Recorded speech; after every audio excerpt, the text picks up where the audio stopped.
I'm Edie Lush, and I've stepped outside the Hub Culture Pavilion. Heather McGregor has very kindly invited me into her home for the week. Thanks you very much for having me. Executive Dean of Edinburgh Business School.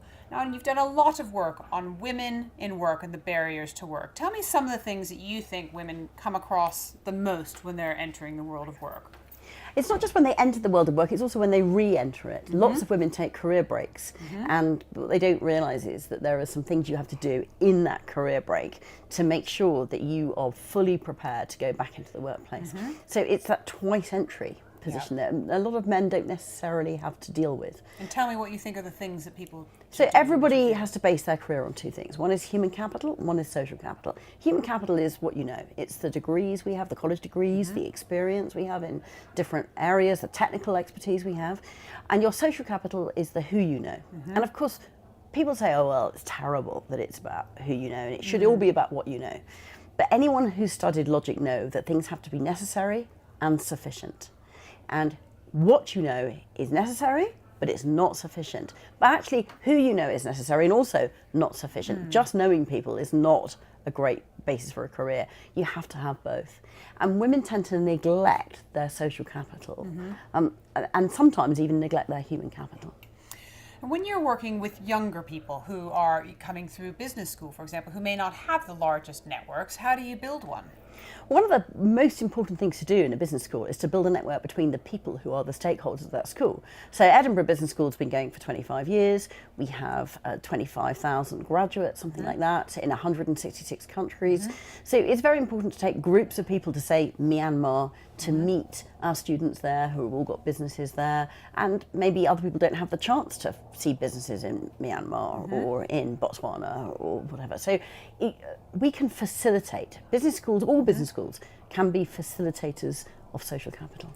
You've built up many businesses. Any stories from your own life that you tell people when they're facing? Because I remember trying to come back after having my third child.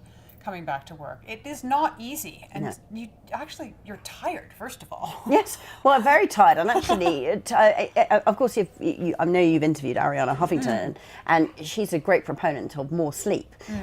In practice, there are 168 hours in the week. Okay, I have that, you have that, President Trump has that. You know, everybody only has 168 hours. So how you choose to spend that is very important. I have to sleep for 7 hours a night, so I have a sleep monitor on my phone to make sure that I sleep for 7 hours a night. And if I don't, I go and take a nap in the afternoon.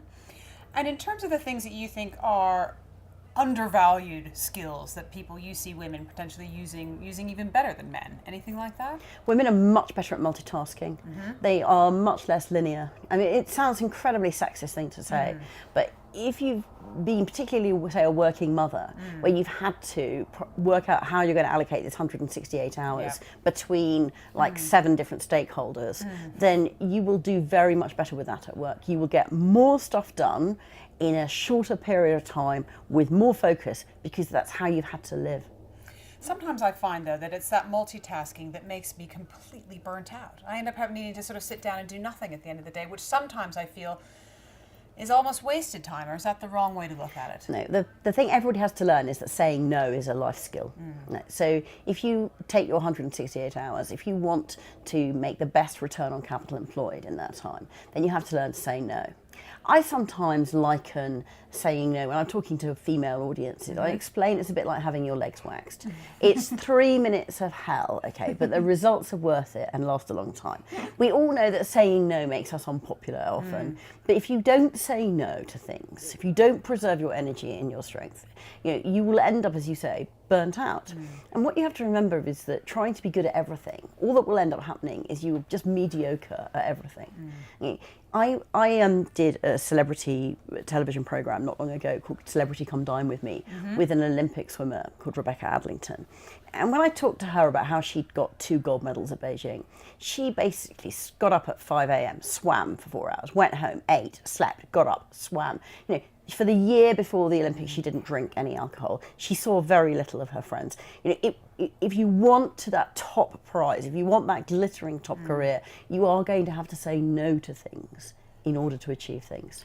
I'd like to say no to not ending this interview, but I'm going to have to. Heather, thank you so You're much very for welcome. inviting me over and having me in your beautiful place. And I'm Edie Lush.